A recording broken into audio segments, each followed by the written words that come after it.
नाही असं हे नाही आहे, कारण मी आपल्याला सांगितलं की शंभूराजेंचं आबा असतील, संजीवराजे असतील, त्याचबरोबर आमचे प्रदेशाध्यक्ष रवींद्र चव्हाण साहेब असतील, त्यांचे चर्चा होऊनच सगळे झाले.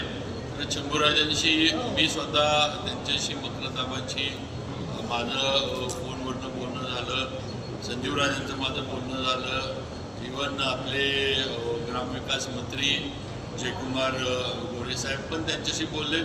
आमच्यात समन्वय आहे, आमच्यामध्ये जे काही आहे ती चर्चा म्हणा किंवा जे काही निवडणुकीसाठी जो समन्वय ठेवला पाहिजे तो आमच्यात आहे आणि आम्ही सगळेजण महायुती म्हणून एकत्रच आहोत आणि एकत्रच एक दिलानंच मतदान आहे ते होणार आहे, एवढं मी आपल्याला सांगतो. आजच्या बैठकीच्या बाबतीमध्ये मी सुरुवातीला सांगितलं की रवींद्र चव्हाण साहेबांचं आणि शंभूराजे असतील, मकरंदाबा यांची चर्चा होऊनच आजच्या बैठकीचं जे आहे ते नियोजन करण्यात आलेलं आहे. जिल्हा परिषदमध्ये दोन्ही पक्षांना सत्तेत घ्यावं आणि सव्वा वर्ष हे विभाग केलं जाईल असं सदस्यांचं म्हणणं आहे. ही अट जी आहे ही तुमच्याकडे झालेली आहे, अजून आमच्याकडे काही अशी कुठली अटी शर्ती आमच्या महायुतीमध्ये नाही आहेत आणि ते आम्ही सगळे एकत्रच आहोत. त्यामुळं जरी काही असले हे तर पुढं देवेंद्रजी फडणवीस आहेत, एकनाथ शिंदे साहेब आहेत आणि सुनेत्रा वहिनी आहेत, यांच्या माध्यमातून काही जे काही निर्णय असले तर ते पुढं या सर्वांच्या माध्यमातून होतील. निवडणुकीला भाजपनं युती धर्म पाळला नाही, स्वबळाचा नारा देऊन निवडणुकी घडल्या आणि त्यावेळी त्यांना मित्रपक्षांची आठवण आली नाही आणि आता मतदानासाठी मित्रपक्षांची आठवण येते असं देखील सदस्यांचं म्हणणं आहे.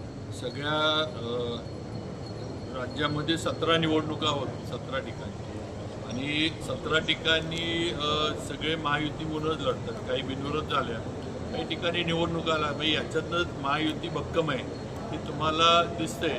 आता हे जे काही असे उगाच अफवा तर वावड्या उठवण्याचं आणि गैरसमज पसरवण्याचे प्रकार आहेत, बाकी काय.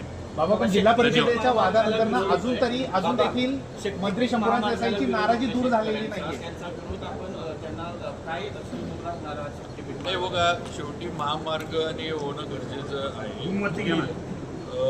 शक्तीपीठ महामार्गाचं पण स्वतः मुख्यमंत्र्यांनी महामार्गाबद्दल फार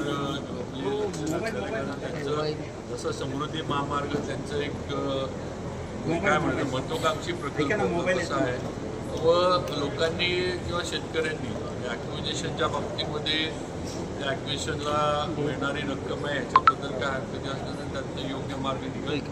विरोधक जे आहे ते नुसतं भांडवल करतात, काँग्रेस असेल किंवा दुसरे राष्ट्रवादी पवार साहेबांनी किंवा अन्य कोणी असेल नुसतं भांडवल करतात. चांगला प्रकल्प थांबवून कसा ठेवायचा, तो अडवायचा कसा, एवढं आहे.